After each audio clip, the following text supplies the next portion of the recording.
And we are live. Welcome to the NBA Strategy Show. It is Friday, November 5th. I am Josh Engleman. I am joined by Adam Scherer. We are brought to you by PrizePicks, and we have a 9-game slate ahead of us. Very happy that this isn't 11 or 12 like I was sort of expecting it to be when I woke up this morning.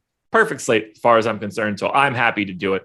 Please, as you get in the door, hit that like button, subscribe to the channel, hit the notification bell so you know when everything goes live. Let's really run those likes up. It's Friday. We made it to the end of the work week. Adam, how are you? How was your Thursday slate?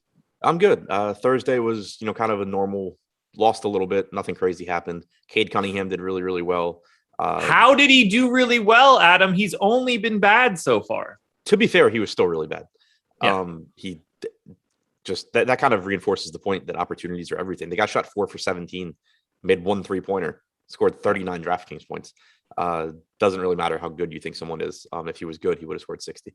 But so like that went well, but too much Seth Curry, too much Bam Adebayo, just kind of a weird slate. So ready to get to this one. Yeah, your too much Bam Adebayo is my too much Joel Embiid, and both of them were too much both of them. So brutal. 9 games. I want to be able to talk about it as much as we can. So I'm ready to dive in if you are. Yeah, sounds good. All righty. The Brooklyn Nets, 10-point favorites in Detroit against the Pistons. And not too much to write home here. We know Nick Claxton's out for Brooklyn. He's going to be out for another game or two. That's the only really real news piece that we have for this spot. So on the Brooklyn side, no one from Brooklyn is owned more than 9.4% on either FanDuel or DraftKings. That's the mark for Kevin Durant right now.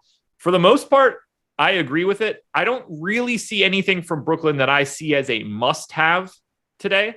Happy to have Harden. Happy to have Durant. I think I'll get to maybe a tiny bit of Joe Harris, although he's been one of the worst regulars in basketball so far. Bruce Brown's minutes seem to be steady now. I think he's viable. After that, I'm just flipping coins, but there are no priorities in Brooklyn for me today.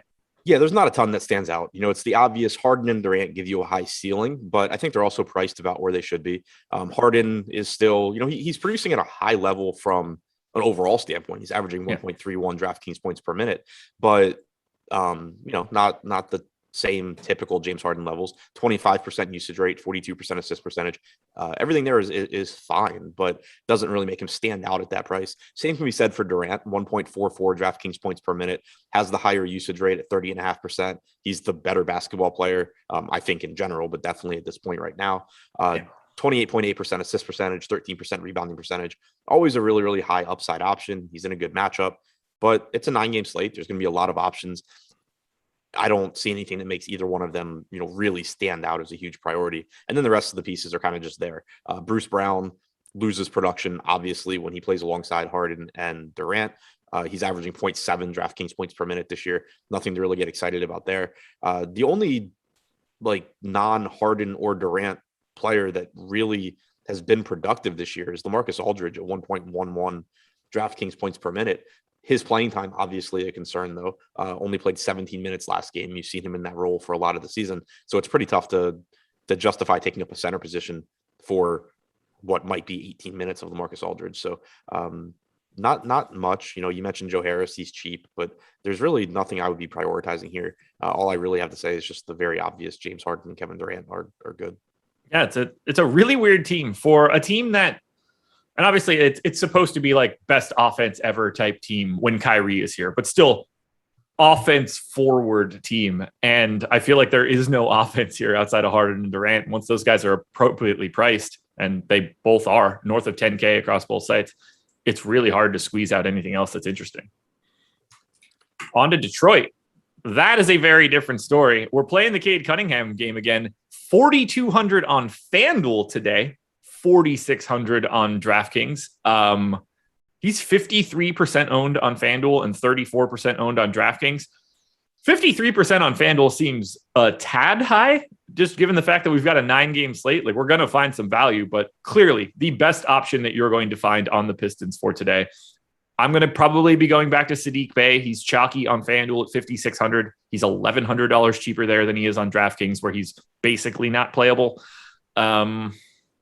Jeremy Grant is a guy that I basically never get to, and that hasn't gone great the past 2 games, but I'm fine with that, generally speaking. Cade Cunningham is the piece here, although I think we need to talk a little bit about Isaiah Stewart. But let's start with our boy, Cade Cunningham. Yeah, Cunningham, to me, it's still just way underpriced. I get that he's popular, but I think he should be. I think he's $2,000 less expensive than he probably should be.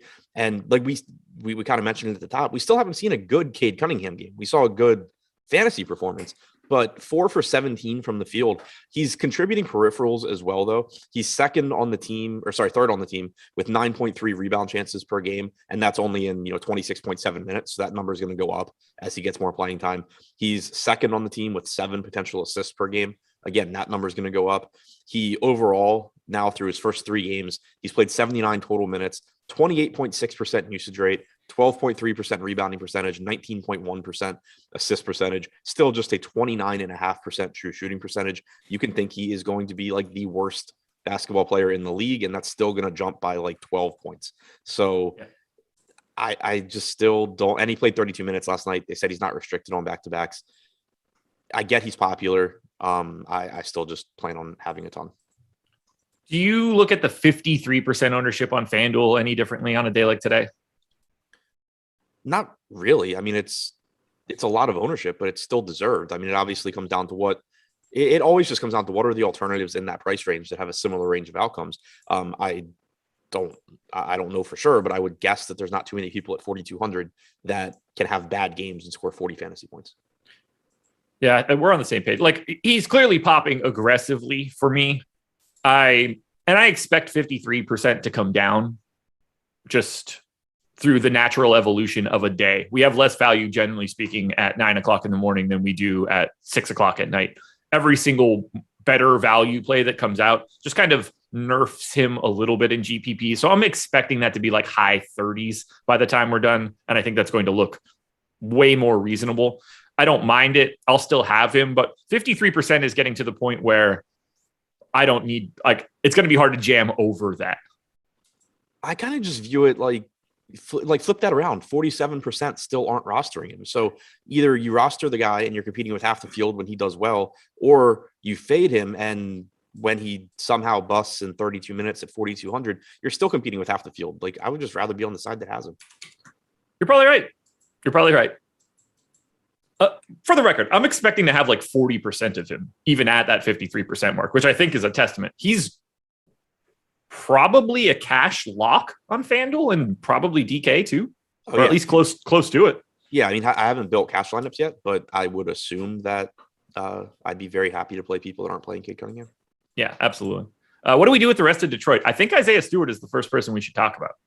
Yeah, he finally got minutes yesterday. He played 31 minutes. That's one of those things where I think it's always been in his range of outcomes. It just hasn't happened all season long. I'm not confident it happens again tonight, but at 4,700, he's at least someone you can consider in tournaments. He's a pretty good fantasy producer. This year, he's only at 0.86 DraftKings points per minute. I think he was better last year, going from memory. I'm pulling it up now to double check, but he's someone that, he's young. There's talent there.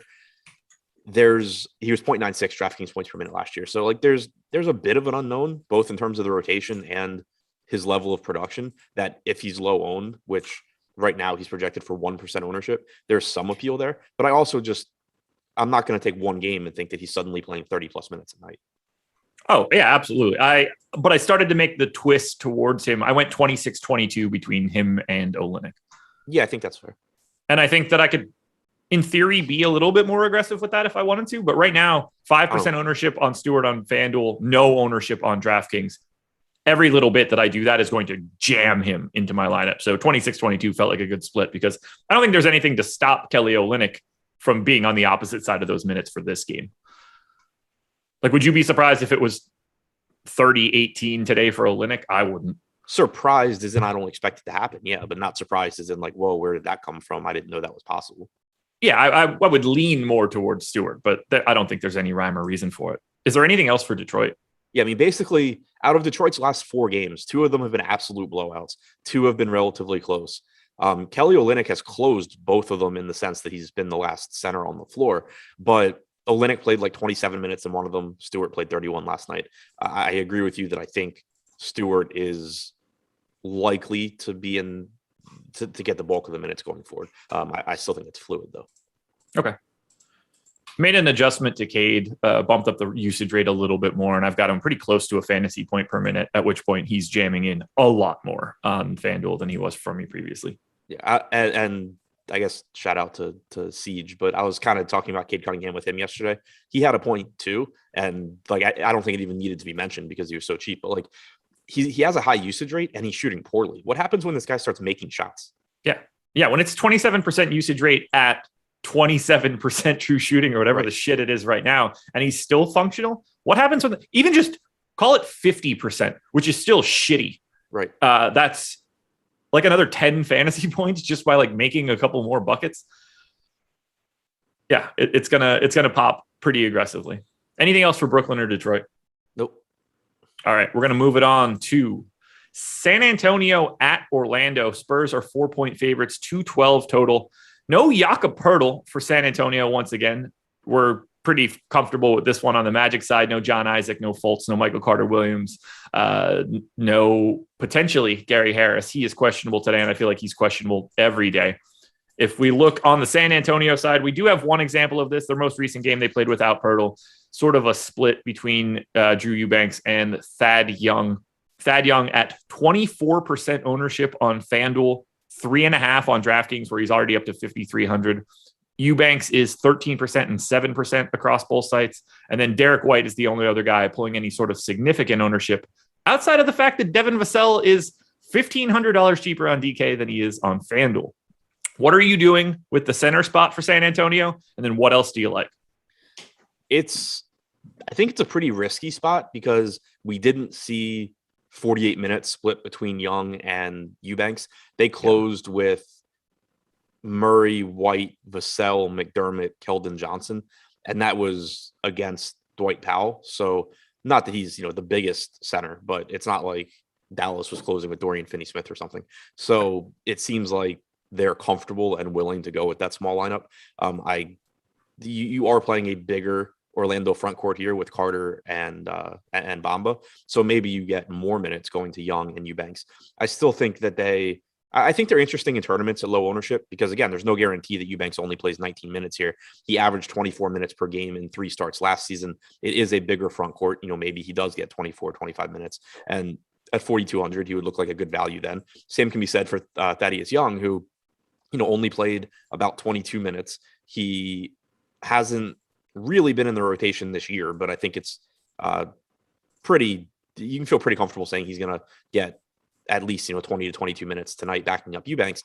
But again, there's nothing really stopping him from getting an extra 4 minutes if he's playing well and or Pop just wants to do it. So I think it's not the most likely that he plays 26 minutes, but it's still possible. So in tournaments, I have some interest in Young and Eubanks, just sort of hoping that they combine for more minutes than they did last game. But they both jumped in salary. Eubanks jumped $1,200 on DraftKings. Young jumped $1,200 on DraftKings. So they go from being guys that I was jamming into lineups pretty heavily. I played both of them in cash that night to guys that are just sort of tournament flyers that I think have high ceilings.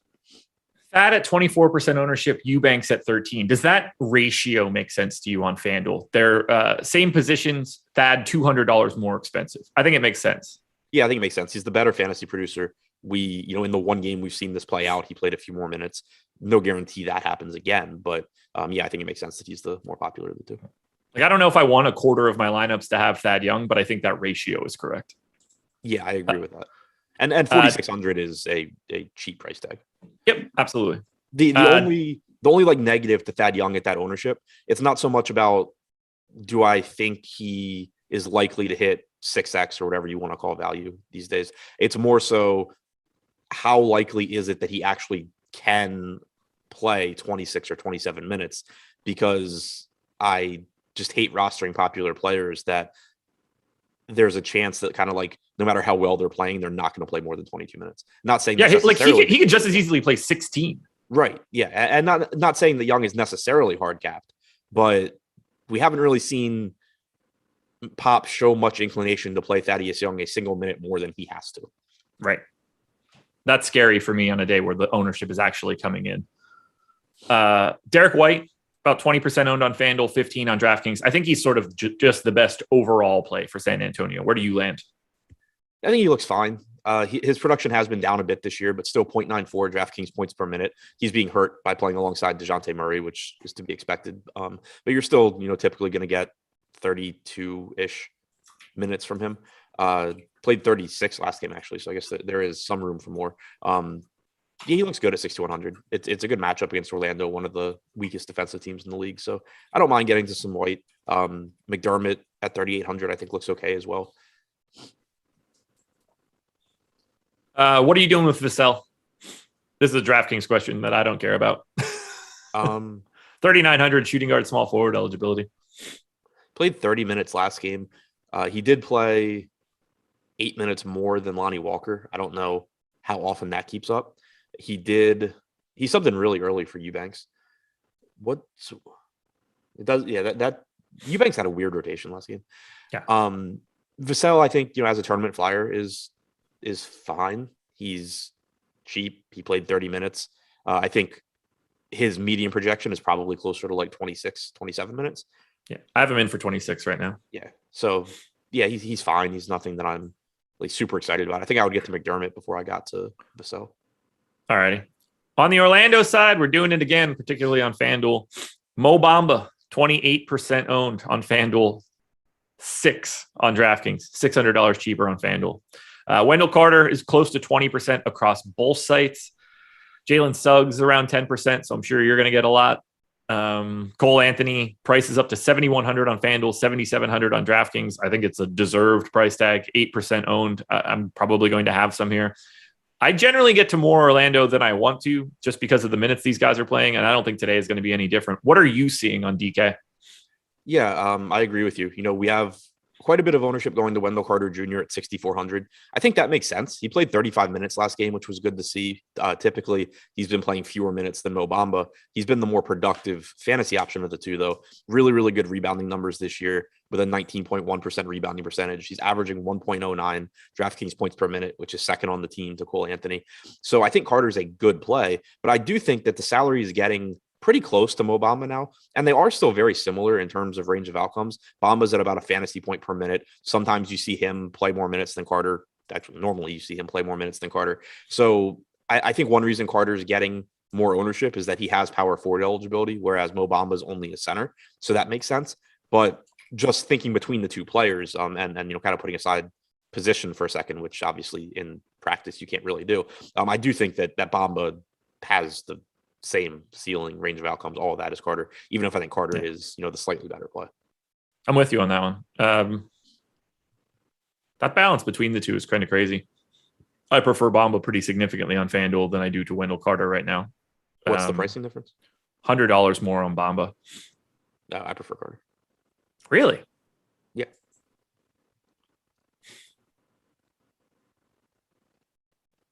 Just better rebounding, better production, higher usage. Yeah, that's something I need to look into a little bit. The only thing Bamba has going for him, and this does, I guess, matter, especially on FanDuel, though, Bamba's block rate is much better. Right, yeah. I think that's what's driving me to get to a little bit more Bamba than Carter on FanDuel. I also have Bamba a minute ahead of Carter, too, which is helping negate it. I know it's not a lot, but, I have Bamba projected for 3 stocks. That's massive. Anything else for Orlando? So Bamba's averaging 200ths of a fantasy point more on FanDuel than he is on DraftKings. Carter Jr. is averaging 200ths of a fantasy point less on FanDuel than he is on DraftKings. He's still averaging 600ths of a point per minute better than Bamba. Yeah, I got him at 1.01 and 1.07. Yeah, it's exactly right for the season. Yeah. So, and I have Bamba based on his previous rates. I have him slightly ahead for the game, which we'll see where that actually ends up. Either way, I like them both. Can you justify going to Terrence Ross? It's tough because he hasn't really done anything this year. It's the usage that's weird. Yeah, he has a 15.7% usage rate. He's averaging 0.63 DraftKings points per minute. He's 3,900, and if he's going to play 28 to 30 minutes, there's always that, he probably at some point between now and the end of the season has some big games, you would think, because that's what he typically does, but Yeah. it's just really hard. I mean, he's played, it's not like, we're early in the season, but it's not like we're that early anymore. He's played 237 minutes, 489 possessions, and he's just doing nothing offensively. And that can be at least somewhat explained. I mean, you have Cole Anthony with a 24% usage rate. You have Jalen Suggs at 26.7%. Off the bench, you have Hampton at 20.5%. You have Mo Wagner at 20.5%. So there are some other high usage guys out there that are younger. It's very possible that it's kind of just, been relayed that, you are out there and you are not supposed to be taking shots away from these guys. So I don't think it's safe, but it is starting to get tempting at that salary. It really is. And I hate it, but I just don't know how to project his usage moving forward. Probably lower than normal, but yeah, lower than normal. I don't know if I could just call him like a 16% usage guy. Otherwise, he's probably not supposed to be in the league anymore because he doesn't do shit else. Yeah, no, I mean, I think the way I usually approach it is kind of just blending this year with like the last year or two. Yeah. I assume we're good here. Obligatory Jalen Suggs is $5,100 and might have a good game at some point in his career. There it is. Coming up after this, 11 a.m. NFL on the contrary, but we're not stopping there. 12:30 p.m. NFL Strategy Show Top Stacks edition.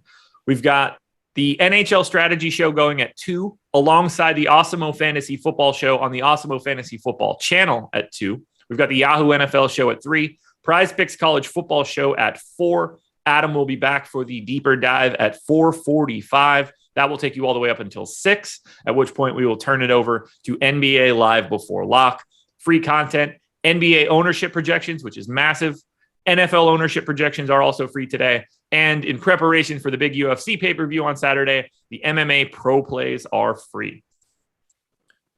Moving it along, Memphis Grizzlies at the Washington Wizards. Grizzlies 1-point favorites in Washington, although I did see the opposite line earlier today too, but somewhere around a pick 'em, 225 total. Still no Dylan Brooks for Memphis, although he is going to be back imminently. No Rui, no Thomas Bryant, no Davis Bertans for Washington. On the Memphis side, Jaren Jackson is 10% owned on FanDuel. Desmond Bane, Jaren Jackson, and Steven Adams are all 15 to 20% on DraftKings. I think those look a little bit better. I don't really know how to manage Jaren Jackson right now. I don't actually think that I've known how to manage Jaren Jackson since the moment he stepped on the floor in the league, but that's neither here nor there. How are you managing Memphis? I think the $5,600 price tag on DraftKings for Jackson is still pretty broken. He's getting 19% ownership. Makes sense. He's someone that, like, I don't think he's, a spot that you necessarily have to jam over the field or anything. His production this year has actually not been that great. He's at 1.03 DraftKings points per minute. You always have the foul risk with him, but he's just priced, I think, for all of his issues. Like 5,600 is just incorrect. You could move him back to 6,500 like he was for most of the year, and he would still get some ownership in the spot. So I just think he's underpriced here. He looks like a good option.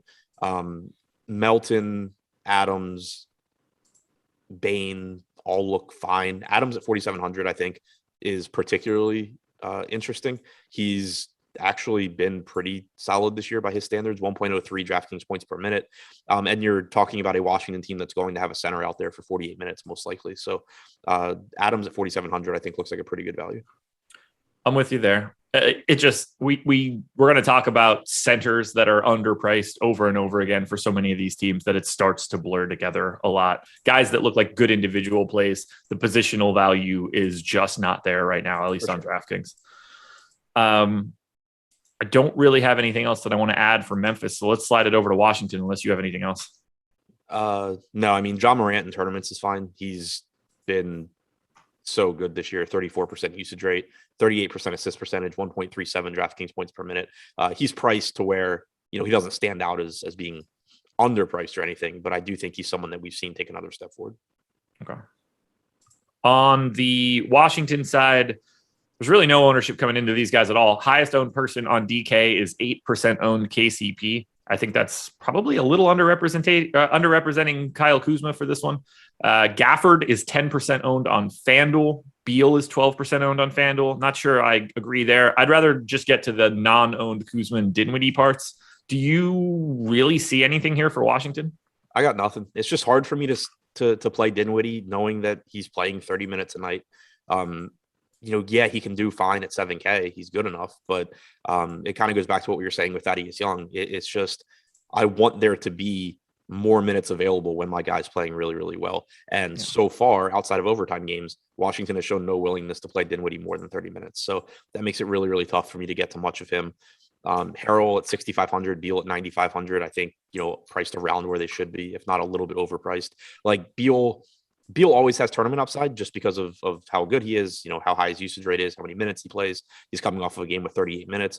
But at the same time, even on the other side of this game, you have John Morant at 9,400, who I think is a better option than Beal. I think they're relatively close, but Beal so far this year, 1.16 DraftKings points per minute with a 33% usage rate, 24.5% assist percentage.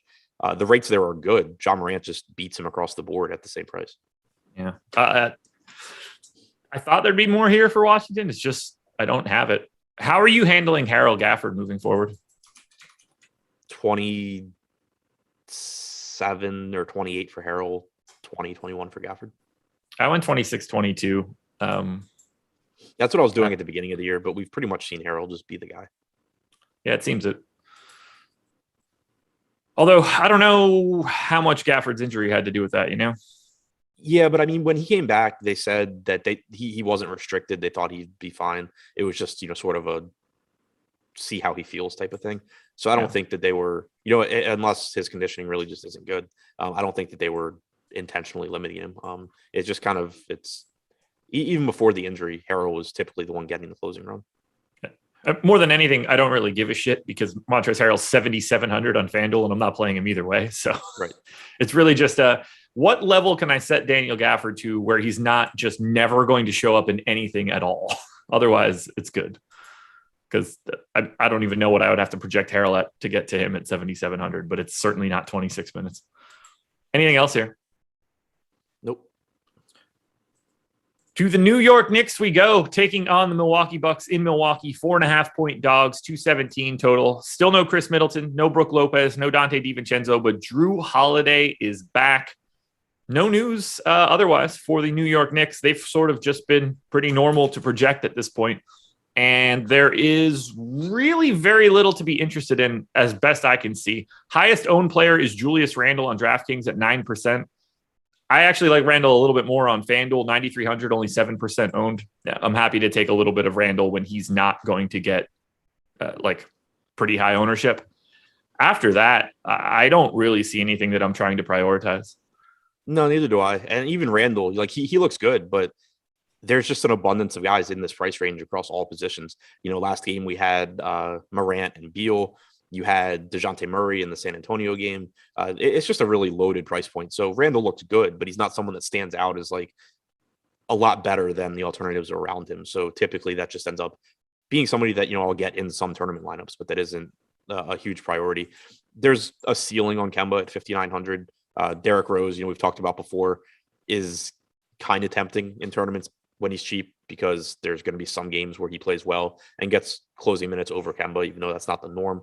But outside of, kind of dart throws like that, I don't see a whole lot on this team. Yeah. It's weird. I said it at the beginning, and we're seeing it more and more. Like, the DraftKings pricing today is difficult. We have not said anything like, hey, these guys are just jam him and him and him. Like, we don't have those. Yeah, they started out the year really slowly as far as their pricing goes, but they've made things a lot tougher recently. And on a side note, I guess, since it makes sense to point out now, that also contributes to, like, when you have conversations like Cade Cunningham's ownership and things like that, the overall pricing contributes to that as well. If the pricing is really soft across the site and there's just underpriced guys everywhere, and Cade Cunningham's projected for 40-50% ownership, you should be a lot more likely to get away from him than a situation like this, where most teams, it's just like, yeah, these guys are all priced correctly. Oh, by the way, Cade Cunningham is $2,000 too cheap. It makes it a lot easier to jam him into lineups when there's not that many other underpriced options. Absolutely. And DraftKings has been so efficient with their pricing that it's going to be difficult to do.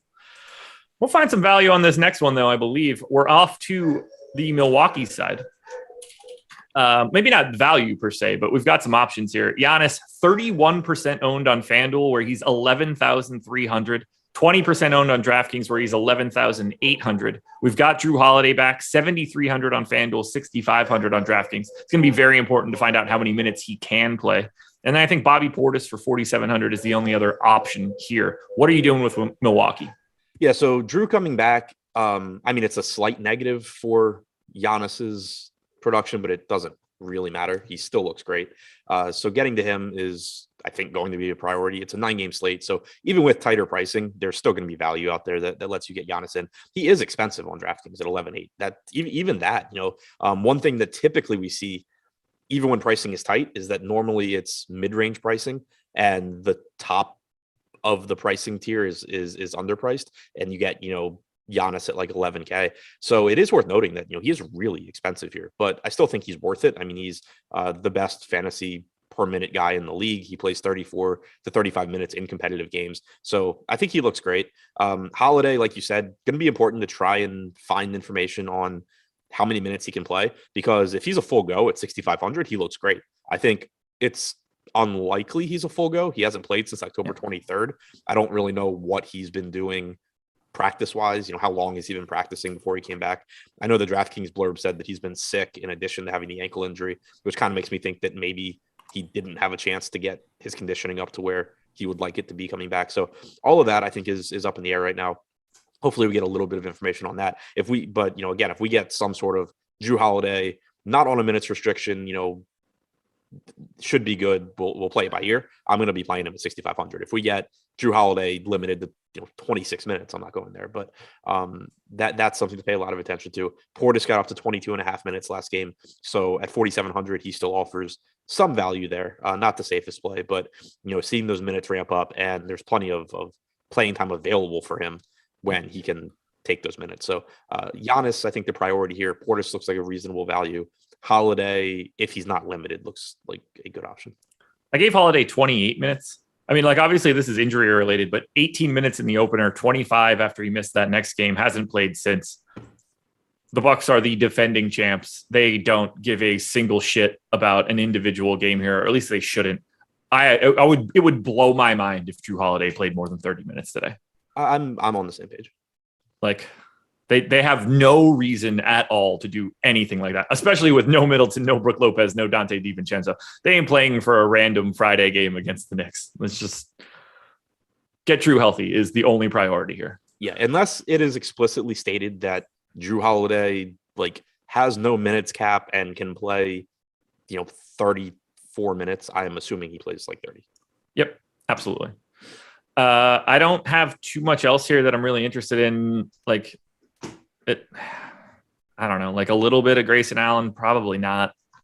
Yeah, I mean, Holiday coming back, I think the biggest impact Holiday coming back has is it makes a lot of these secondary pieces less appealing because their prices have come up a little bit. Like Grayson Allen, if you take Holiday out, Grayson Allen has a 22% usage rate, and it would be likely to play 30 minutes or so. He'd look pretty good. But when you bring Holiday back, even if he's not playing his full minutes, he's going to be out there enough where he's taking the ball away from Grayson Allen a bit. He's taking the ball away from Connaughton and Wara when he's on the floor. So it kind of just drives down everybody else that isn't Giannis or Portis. Anything else here? No. All right, let's break down this next one. Cleveland Cavaliers at the Toronto Raptors. 6-point dogs for Cleveland, 212.5 total. Cavs are without Lauri Markkanen, Isaac Okoro, Kevin Love. Raptors still without Pascal Siakam, although he is getting closer and closer. Lots to sort of like here. I'm really curious to get your thoughts on Cleveland. We've got Evan Mobley as a pretty aggressive chalk on FanDuel, 6,200. He's $1,000 more expensive on DraftKings and not really getting any ownership there. Jared Allen is 7,500 on FanDuel, but 6,600 on DraftKings. So Evan Mobley and Jared Allen are sort of flip-flopped across both sites. Luckily for Jared Allen on FanDuel, though, he does also get the power forward eligibility, which he doesn't really deserve. Darius Garland is around 10% owned on both sites. Ricky Rubio is around 10% owned on both sites. No one's rostering Colin Sexton, probably because he stinks. What do you want to do with the Cleveland Cavaliers today? They're still playing a ton of minutes. They ran an 8-man rotation again last game. I don't know how to project that moving forward, by the way. I don't think it's going to be 8. Like, I'm giving Lamar. Has it? Yeah. Yeah. The games where they've run 9 or 10, it's been when the game gets out of hand. I just never feel so confident in like who that guy's going to be. Like sometimes it's Dean Wade. Every once in a while it's Lamar Stevens. It's not though. Like go back and look at these games in competitive games when everyone's healthy, it's none of those guys. And then somebody goes down and one of them moves into the rotation, and then somebody else goes down and somebody else moves into the rotation. Like when they were healthy, Chetty wasn't even getting minutes. Yeah, you're right. You're right. You're right. I got nothing else to add. Yeah, I'm just not going to say anything until you stop saying that. I was trying to let you get it out as many times as you wanted.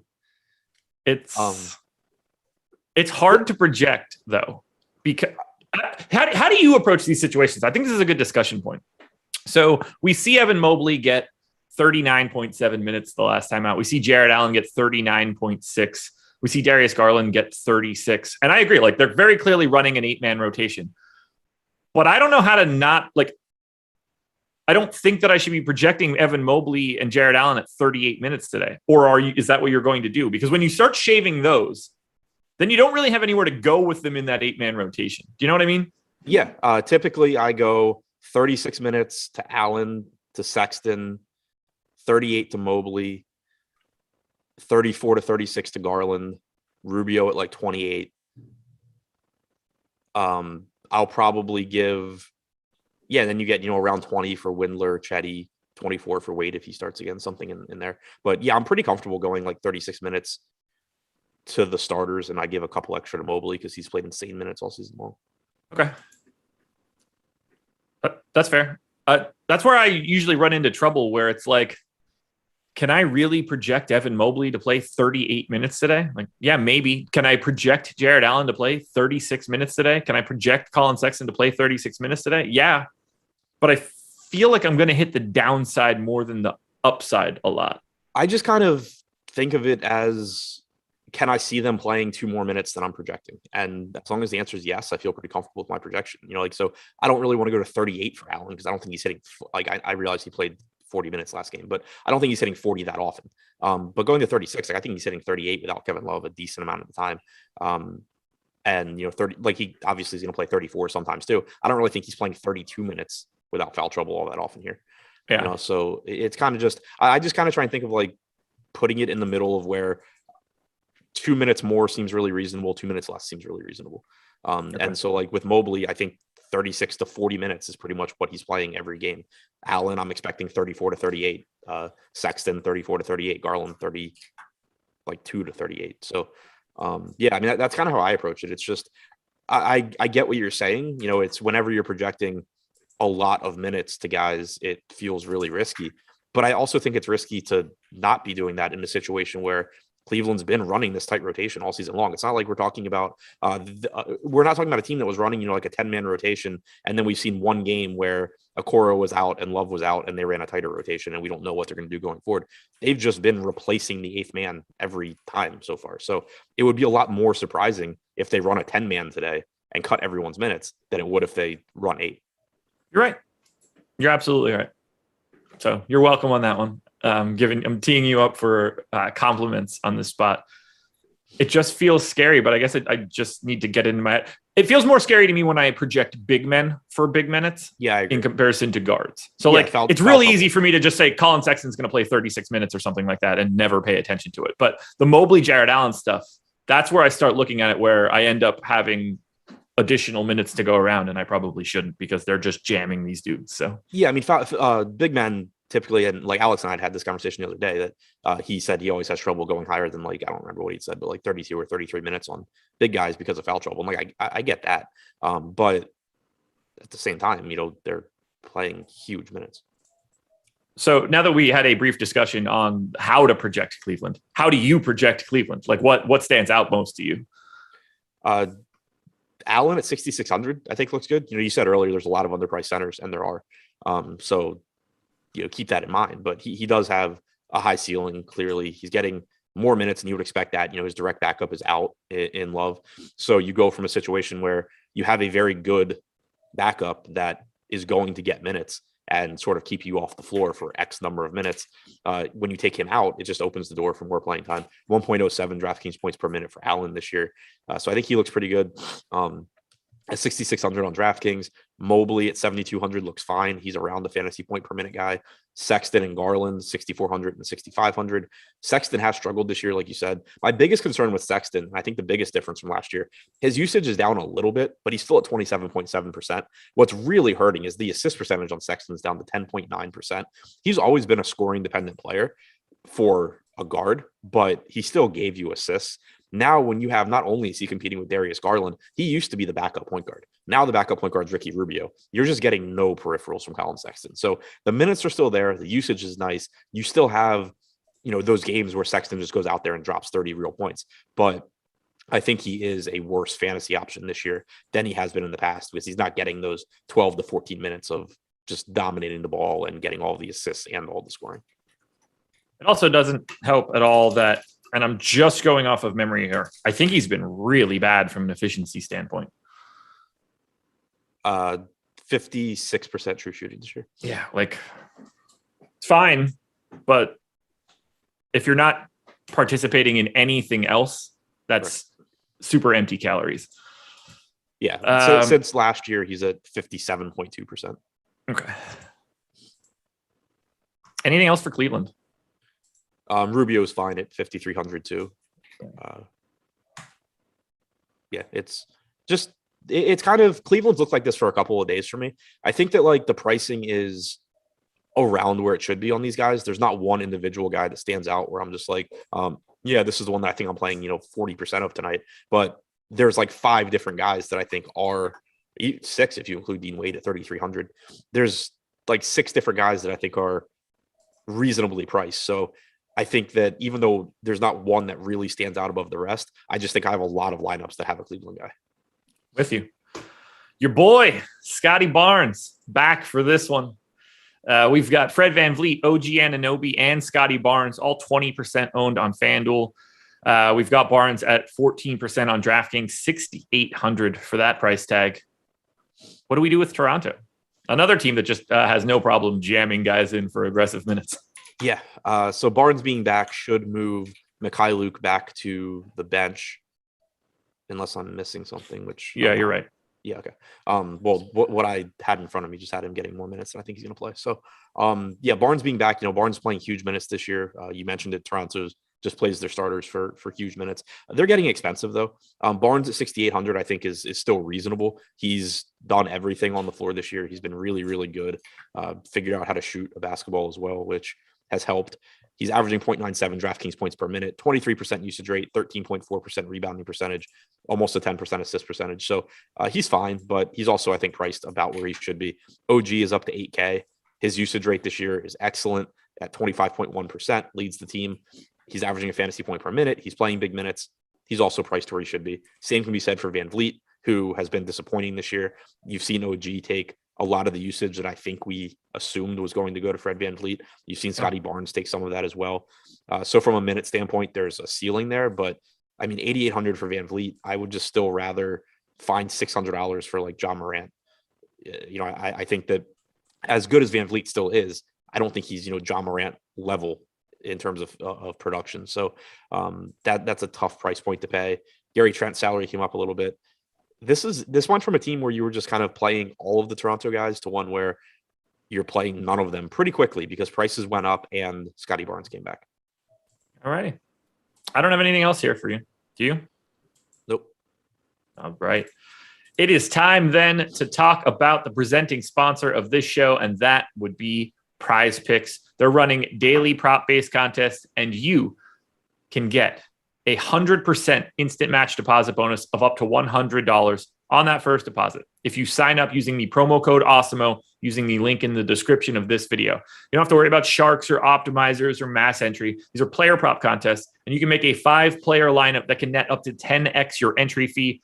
You can make cross-sport entries. So if you're a NFL guy and an NBA guy, you can combine those things if you want.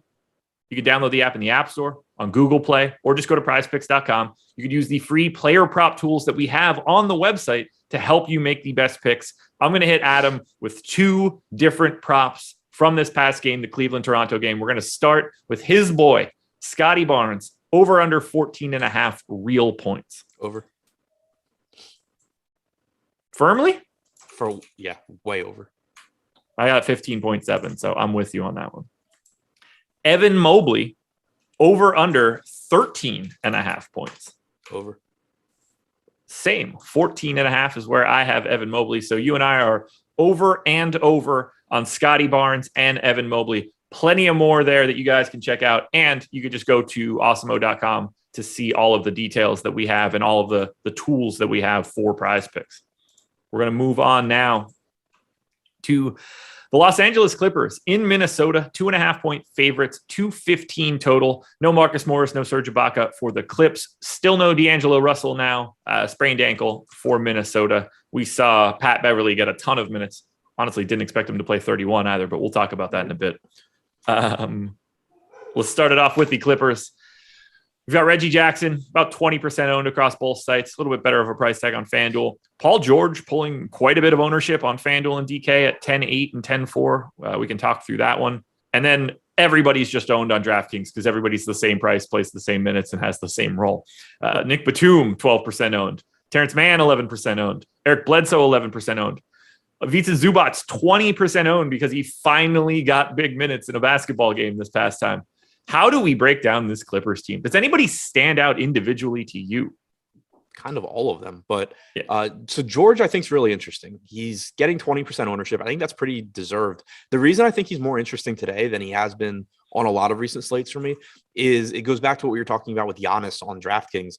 Giannis getting up to 11.8 while George actually comes down to 10,400. For a lot of this season, you've had George basically in the same price range as guys like Giannis that are just better fantasy producers.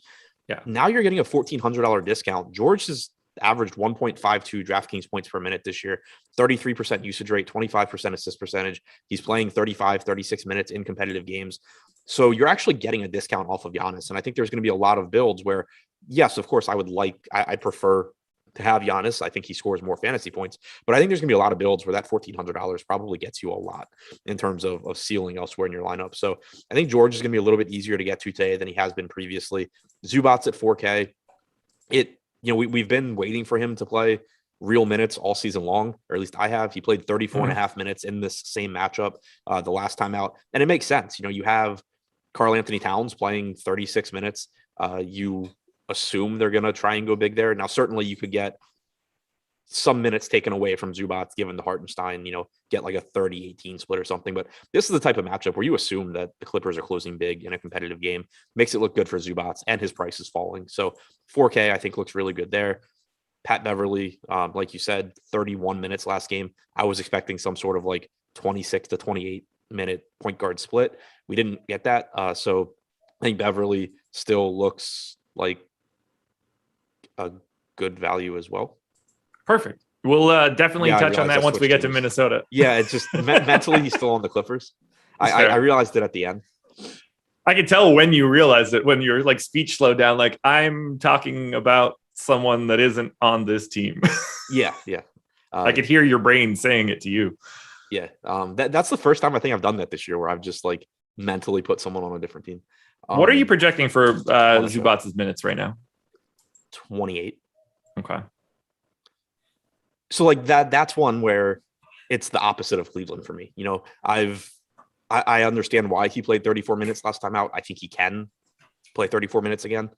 Yeah.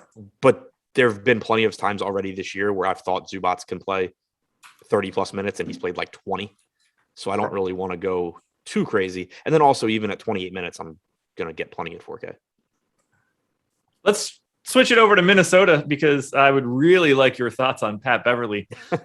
Anthony Edwards, Karl Anthony Towns, and Pat Beverly, all 10 to 15% owned on FanDuel. But there's aggressive ownership coming into Beverly on DraftKings, where he's 34% owned and $1,000 cheaper than he is on FanDuel. We also have Malik Beasley at 15% ownership, shooting guard, small forward eligible, 4,400 on DK, much better price than he has on FanDuel. And the guard forward is more important on DraftKings than it is on FanDuel. I think that Jaden McDaniels and Jared Vanderbilt are also like potential punt options at 3,200 and 3,600.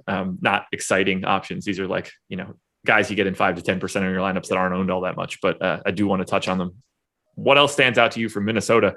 Talk to me about your boy, Pat Beverly, who is the point guard for the Timberwolves, by the way. Yeah, thank you for clearing that up. But anyway, yeah, if you're going to get around 30 minutes from Beverly at 4K, he looks like a good value. I think, makes a lot of sense. One negative from the last game, Beasley didn't play as many minutes as I expected. He only played about 26 minutes in that game. He hasn't been very good this year. I do think that there's a path to him getting more usage without Russell. I think that goes without saying. He did close both halves, so I think that's encouraging. I think the 26 minutes he played feels more like a low point than a median with Russell out. I think that he probably plays like 26 to 30 minutes in most games. So he does still offer some value at 4,400. I agree with you on Vanderbilt and McDaniels. Not exciting plays, but they're cheap enough that you can mix them into some lineups. Towns and Edwards at the top. I think they're priced around where they should be. They also still have massive ceilings. Not a bad spot for these guys. You get potentially more usage with Russell out. Overall this year, 1.37 DraftKings points for Towns, 1.15 for Edwards. And again, taking Russell's 28.5% usage rate off of the floor and replacing it with Pat Beverly and his 14% usage rate is going to give more shots to Towns and Edwards. So just a really appealing game overall. Absolutely. Does the Beasley ownership scare you at all relative to someone like Jordan McLaughlin? The Beasley ownership? The Beverly ownership. A little bit. I mean, I'm always a little concerned when we get one game that plays out differently than expected. And then the whole field goes one way. Like, I think that it's very likely Beverly dominates the minutes again. I think that it's probably people are probably overly confident in it. It's not like it would be shocking if you got like a 26-22 split for one reason or another. Right. But I think the most likely case is that Beverly plays 30 minutes. I gave him 28. If you have that rotation in front of you, did Jalen Noel just play? Is that rotation real? He played the second half, didn't play the first half. Who did he even sub in for? Subbed in for Edwards. Played a few minutes where McLaughlin wasn't out there and Beverly wasn't out there. Yeah. Beverly, Noel, and McLaughlin played 51 and a half together. So yeah, just very little overlap. That's the only thing that gives me pause. On McLaughlin, that is. Right. I got nothing else here. No, me neither. All righty. New Orleans Pelicans, 8.5-point dogs in Golden State. Clearly no Zion. He's out with, I don't know, a bum tummy from eating too much. Brandon Ingram, questionable. Herb Jones, questionable. I'm projecting both guys in for right now. I don't have a ton to go by. Joval is really the only thing that I find to be interesting in this game. Like, if Brandon Ingram is playing, he's 8,200 on FanDuel, 8,100 on DraftKings, and a guy that you should have. Joval is the only guy that I'm happy to get to because he's been at like a 1.3 fantasy point per minute rate and is rebounding every basketball that exists. Yeah, just tons of opportunities for him, tons of minutes. And it's nice because Golden State's been the most efficient defensive team in the NBA so far. But someone like Joval, that's not that much of a concern because so much of his production is coming off of grabbing rebounds and all of that. This is a 3-4, I believe, for the Pels, but they took it easy on Joval on the second half of their back-to-back. Against Sacramento. He only played like 29 minutes, which used to be what he averaged. Now that's like a 5-minute rest. So I'm not overly concerned about the workload here. I'm expecting him to get back to his 34 or so minutes. I think that at 8,700, you're starting to have, he's starting to become risky. Like there's certainly downside there. But I still think that there's a nice ceiling as well, just given that he produces 1.2 to 1.3 DraftKings points per minute and plays 33 or 34 minutes. Also, if Ingram's out, we've seen his rates across the board go up without Ingram. Usage goes up, rebounding goes up, assist percentage goes up. So it would look even better.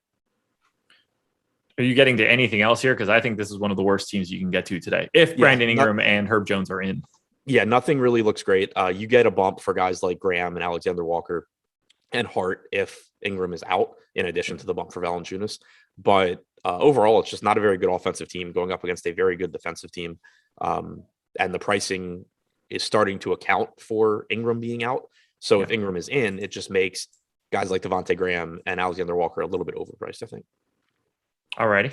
Well, let's move over then to the Golden State Warriors. Their last game is going to impact today's projections pretty significantly, at least I think. Curry pulling a bunch of ownership on FanDuel, well-deserved, in my opinion, 22% owned. He's 9,800 there. Slightly more expensive on DraftKings, where he's 11,400. I don't know how you ever pick Steph over Giannis, given the fact that they're both over 11K, but we can have that conversation if you want.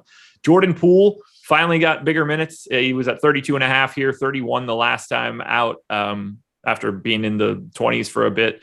That is a very interesting thing to see, but he is 6K on FanDuel, 5,800 on DraftKings. I just don't love the pricing on Golden State. They're starting to thin this rotation out outside of their main couple guys now, and it's back to classic Golden State rotations. Yes, I said that. Classic Golden State rotations where they play more than 10 guys and everybody plays like 14 minutes. Yeah, I was going to say, and by the way, Steve Kerr was asked if Gary Payton II is now a rotation player, and he said, yes, I need to get him more minutes. Yep. So, yeah, where's that home? Where you at, homie? Where's the dude that said that they don't do this nonsense? Because they do it every game. I'm a Golden State fan. They don't run more than 8 guys. Okay. Yeah. They're more likely to run 15 in a given day. Right. I am encouraged by Poole's playing time last game because he had played a lot of minutes 2 games ago, but that was a game that Damian Lee missed. And Lee's been playing huge minutes this year. So the fact that Poole played 32 and a half minutes with Damian Lee back and with an 11-man rotation where Peyton played and Toscano Anderson played in addition to the normal guys, I am encouraged by that. That's something that coming into the year I expected to be the case. But then you started seeing those weird rotations where Poole wasn't closing halves and was playing 26, 27 minutes. So him playing 32 and a half minutes again, I think does make me like him a bit more at 5,800. Still not a lock or anything like that, but it is encouraging for him. Curry, Draymond, Wiggins, all fine. I agree with you. I would rather be playing Giannis than Curry for 400 more. Curry's really, really good. He has a high ceiling. He's not Giannis level fantasy production good. So I go Giannis there, but this is a team where nothing stands out as top options for me, but any of Curry, Green, Poole, Wiggins are fine in individual lineups. Yeah. And the good thing here is that they basically have 4 playable guys and nothing else. Like if they're going to do it like this, you can pretty easily just cross off everything from Golden State outside of Wiggins, Curry, Draymond Green, and Poole. Right. And you can just say like, screw it. Well, like nobody else is viable, especially on a 9-game slate. Like you don't have to pay attention to anything other than 4 of the guys on Golden State. That's helpful sometimes. Yeah. And on the night slate, they're on like the 2-gamer. You just play like every single, I think I had like 15% of every possible wing guy on Golden State. Yeah, every once in a while, one of these guys is going to just fall into 24 because it broke right. And, well, there's that. I got nothing else here. Yeah, I mean, so I guess they'll be on the late slate again today. I'm assuming it'll be a 3-gamer. On that slate, Bielitsa at 3,300, Porter at 3,400, Iggy at 3,100. Don't play them together. Just throw darts at any of those guys. On the 3-gamer, not the 9-gamer. All righty. NBA strategy show. That's the show you're watching. If you combine those words into one big word, that would be the promo code you can use to get an Awesemo Plus weekly pass for just $29.95. That gets you access to everything that we have: projections, ownership, premium Slack lineup builder, and more. You can use this if you are a new user to Awesemo. If you only care about basketball, you can get our Awesemo Plus weekly package for $16.95, or if you need a little bit less, $4.95 for an NBA weekly express pass. Gives you access to some of our more detailed showdown and single game contest data. So the express pass works pretty well if you're looking to play some showdowns. But you should use the promo code NBA Strategy Show when you guys sign up. 2 more games to go, Adam. We're doing a pretty good job of timing this bad boy out. Finally getting there. It took about a week and a half, 2 weeks to get our sea legs, but we are where we need to be. Indiana Pacers, because they play every single day, taking on the Portland Trailblazers. Pacers 3.5-point dogs, 223 total. Everybody is available for Indiana except for the questionable tag on Jeremy Lamb. TJ Warren still out. Who knows when he's coming back? And everybody that can play for Portland appears to be able to play. We'll start on the Indiana side, where only Karis LeVert is owned more than 6% of the time. He's at 14% on FanDuel and DK. He's 7K on FanDuel and 6,800 on DraftKings. I like LeVert. I don't know if I need to like jam him or anything. I find everybody on Indiana to look really similar today. LeVert's the one that stands out for me. Sure. So actually, there's a couple things. So Sabonis' salary has dropped about $1,000. So I am kind of interested there. I'm still concerned about the fact that Brogdon is taking 1 million assists away from him, and he hasn't been as good a fantasy option this year. But he's still producing 1.13 DraftKings points per minute. He's still likely to play huge minutes. So he's fine, but still just not the same level of priority. Like last year, if you make a bonus 9,300 here, you're just playing him in like as many lineups as you can get him in. I think it's more he's appropriately priced here. The guy that really stands out to me is LeVert at 6,800.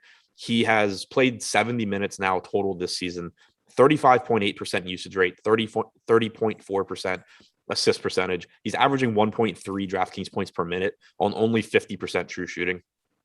He's always been someone that is not shy about racking up stats when he's on the floor. He's playing with the second unit. So like you're getting minutes where he's out there with Sabonis, but then instead of Brogdon, you have McConnell, you have Keelan Martin, you have some combination of Holiday, Craig, Batadze last game. So those should be productive minutes for him. I think, and he played 31 minutes. And so I think, seeing him in that 30 to 32 minute range going forward is very likely. So I do like LeVert at 6,800. Turner has plenty of upside at center. His minute projection ranges from like 24 to 34. But really, really high upside player. He's one of those guys where the salary is a little bit expensive for his median projection, but his ceiling, like he's capable of just breaking any slate open. So I think LeVert's my number one guy from Indiana. Turner and Sabonis would be 2 and 3. And then Brogdon, Duarte are sort of whatever, but I don't really like them today. I'm with you. I think they're the only, you're only looking at Sabonis, Brogdon, Duarte, LeVert, and Turner. To me, there are no other options, and it's not even close. Agreed. All right. On the Portland side, we've talked about this from time to time, I believe, but Damian Lillard is still 8,500 on FanDuel. He is 9,900 on DraftKings. I wish he was closer to the DraftKings price. 23% owned on FanDuel. I'm going to have Damian Lillard once again. Double-digit ownership on CJ McCollum and 14% ownership going to Norm Powell on DraftKings, where he's only 4,700. Covington has been truly dreadful so far this season, not picking up any ownership. I don't really know what to do there. Nurk at 7K is sort of appropriately priced, and there's so much center value that he becomes difficult to look at. How are you managing Portland? Dame's playing huge minutes. He's not making any shots, but like you said, but relatively inexpensive on FanDuel. So interested in that. 9,900 on DraftKings, not really interested there. Like I would love to have Dame, obviously, the game where he shoots 70% from 3 and scores 70 DraftKings points, but you're not getting any sort of discount on him for his bad shooting on DraftKings. So, you're still getting he's low on Damian Lillard. That's never a bad tournament play, but I would prefer it if he were low owned, like $9,200 Damian Lillard instead of $9,900 Damian Lillard. So tougher to get to him on DraftKings for sure. Not a bad matchup here, but just, still priced about where he should be, even if he were having a normal year. McCollum at 8,100, Nurkic at 7,300 are fine, not priorities for me. I do think Norman Powell's kind of interesting at 4,700. It is a pretty solid matchup against Indiana, playing 30 to 32 minutes. Just not somebody I'm going out of my way to get into lineups, but as sort of a last piece in, I think he makes some sense.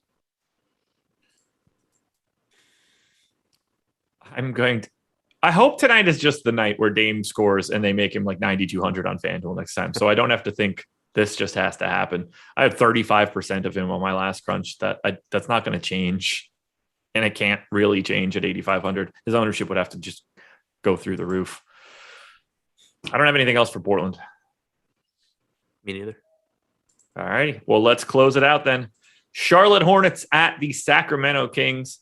The only piece of injury information here that is relevant is a doubtful tag on PJ Washington, and that has real big effects on Charlotte, in my opinion. We'll see what your thoughts are. We have Terry Rozier still criminally underpriced on FanDuel at 5,500. He's 6,700 on DraftKings. He has been terrible so far. I don't expect that to continue. I feel like we're talking about a lot of guys that are just like, yeah, they can't score this year. Like it's one a game. And it's funny because like I think that a lot of people, and I'm to some extent, maybe it's related that, you know, guys are having more trouble getting open for their threes because of the new rules, but it's not. I expected to see some like, you know, true shooting is down because guys aren't getting as many free throw attempts kind of thing. But it's just guys are shooting, you know, 25% from three. Yeah, we'll see where we end up at the end of the year, but I'm going to be playing some Terry Rozier on FanDuel for sure. We've got Miles Bridges around 10% owned. I think that looks fine. We've got Gordon Hayward 10% owned on FanDuel. I think that looks fine. The guy that we need to talk about here is the guy that I'm most interested in. The ownership is not there right now. I don't know if this is going to change. I'm going to play a lot of Mason Plumlee today. He's 6% owned on FanDuel, 4% owned on DraftKings. The last time that we saw PJ Washington miss, we saw Mason Plumlee play 37 minutes and 32 and a half minutes. I gave him 32 minutes in this spot. I'm going to have a ton of Mason Plumlee at that rate. Yeah, I'm with you. It's a good price tag. He's a good per minute producer. I know the last time Washington was out, I said that I liked Plumlee because I thought he would play more minutes. And people in chat were just like, oh, you can't play Plumlee. There's no upside there. The guy averages like 1.1 DraftKings points per minute for his career. He's only at 0.88 DraftKings points per minute this year. And that is worth noting because he's on a team where, you know, his usage is down. His rebounding numbers are down a bit. You have to compete with LaMelo Ball. You have Bridges getting rebounds. So all of that, I think, is notable that his production is down. But he's priced to play 26 minutes and now he's likely to play 32. So I think he's not, you know, again, not like a slam dunk center option. I'm not passing up all these other centers that we've liked and just jamming in a ton of Plumlee, but I do think he is underpriced at his price tag, given the fact that Washington's unlikely to play. Given his current ownership right now, I think he's my favorite GPP play. 6.5% on FanDuel, 4 on DraftKings. Yeah, that's pretty appealing. Yeah. Not like it's a bad matchup either. No, it's perfect for him. Especially like the way that Sacramento runs, where Mason Plumlee will likely see very little of the actual big centers that they have, and he'll get Richaun Holmes. Right. Which is really interesting for the second units, where it's Nick Richards and Jalen McDaniels against, I don't know, Tristan Thompson or Alex Len. Pick one. I know about as much as you do. That's actually what I wanted to see. Do you remember do you know the date of the last game that Washington missed? Yeah, it's October 25th and October 27th. Who'd they play? Don't know. On the 27th. I don't know. I mean, I can give you that, but I think we can both get to that answer pretty quickly. Yeah, I can figure it out. Hornets 10-27. The Magic. Okay, at Orlando. Oh, are you typing it into popcorn machine? Yeah, and then still typing it in wrong because I can't. And then it was the Celtics overtime game in the first one. But either way, we're looking at 32 minutes for Mason Plumlee. Yeah. No, the question I wanted answered was, what are they doing with Miles Bridges? Who's the backup center? Bridges, Nick Richards, and Jalen McDaniels, I believe. Yeah. So in the first half of the last game, Nick Richards played 8 minutes behind Plumlee. In the second half, Richards didn't leave the bench. You got Bridges playing with the second unit. So you had Martin, McDaniels, Ish Smith, Bridges, and Hayward. Bridges has already been great this year, and I'm already like I expected his rates to come down by this point, especially, you know, as Rozier came back. Even in the games with Rozier, he's in 4 games now with Rozier, he's got a 24.9% usage percentage. So I'm already a lot more interested in Bridges than I was earlier in the year. I've been concerned that Gordon Hayward is going to go back to being a mid-20s usage guy, and that, you know, Rozier is going to take shots away from Bridges and all of that, but it just hasn't been happening. So I'm already a bit more interested in Bridges, but then the fact that I think there's a good chance he's running with the second unit here makes him look better as well. Do you get to any Jalen McDaniels today? 4,100 on FanDuel, flat 3K on DraftKings. 3K on DraftKings is not bad. I just don't know if you're going to need it, because I don't know if he has an actual minutes upside. I think like 22 is about where you're going to get no matter what, unless something happens to Mason Plumlee. That's your answer right there, I guess. Yeah, like I was going to say, he probably in 150 lineups, he probably gets into more than 0. He's not someone that I'd be like looking to get in, anything that any single entry or 3 max or anything. The reason I find him mildly interesting today is just because of everything that we've talked about on this slate. DraftKings is super efficient. And when that's the case, you need to find something somewhere. And if Jalen McDaniels is going to be flat minimum and falling into minutes, sometimes you need to just hope that you're right on that particular day. How would you handle $5,500 Terry Rozier on FanDuel? I'd play him. He's got where'd he go? His usage is down a little bit this year. He's another one that he's giving up usage. I don't know if that continues or not, but he's only at 21%. Like you said, though, he's shooting really poorly too. So at least even if over the course of a season his usage rate stays down around where it is, games where he's hitting his shots, he's going to take more of them. So that gives you an elevated ceiling for sure. Anything else for Charlotte? LaMelo is always a high upside option. So, worth noting. He's also pretty expensive. Yeah, it's kind of crazy. Like, there's probably a salary line that we can draw where we just say, like, these guys are just always available.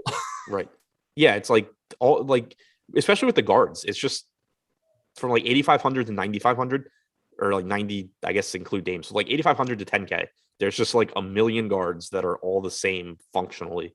And you're not really doing anything unless you're just like trying to manufacture content by picking out which one is the best. You're kind of not doing anything other than saying like, yeah, all these guys are the same. Hopefully I have the right one in the right lineup. Right. I play more of the ones that are lower. I play less of the ones that are higher. And I don't know who they're going to be or how that will matter by the time we get to 7 o'clock. Exactly. I think that's the piece that most people are missing the most. Like, and I think we talked about it on the show once where somebody said like, oh, if Embiid gets ruled in here, like you're really going to be mad. And it's like, no, I'm just not going to notice. I'm just going to paste all this stuff back in. And whether I get to him or not, it's just fully functioned on whatever he's projected for and whatever the public is doing. Like, I don't individually look at any of these guys, generally speaking. Every once in a while, it's just like, I feel like that guy is a little low. But I mean, when I'm doing this, it's like you just mentioned, like from 85 to 10K at guard. Every one of them has pretty much the same ceiling. I mean, as well as anyone, I typically don't know who I played until after lock. Yeah, absolutely. Anything else for this slate? No. You have the deep dive later today and then back for the deeper dive at 4:45, correct? Yep. Guys, thank you so much for joining us. Thank you so much to PrizePicks for being the presenting sponsor of the show. Don't forget, use that promo code Awesemo when signing up to get 100% instant match deposit bonus of up to $100. 625 people, 123 likes. If you haven't hit the thumbs up button yet, first of all, what are you waiting for? Second of all, do it now. Tons of content yet to go for Friday. Good luck tonight, everybody. Win some money. Enjoy your weekends. Nothing's changing. We got everything going on, and we will be back again tomorrow doing it all again.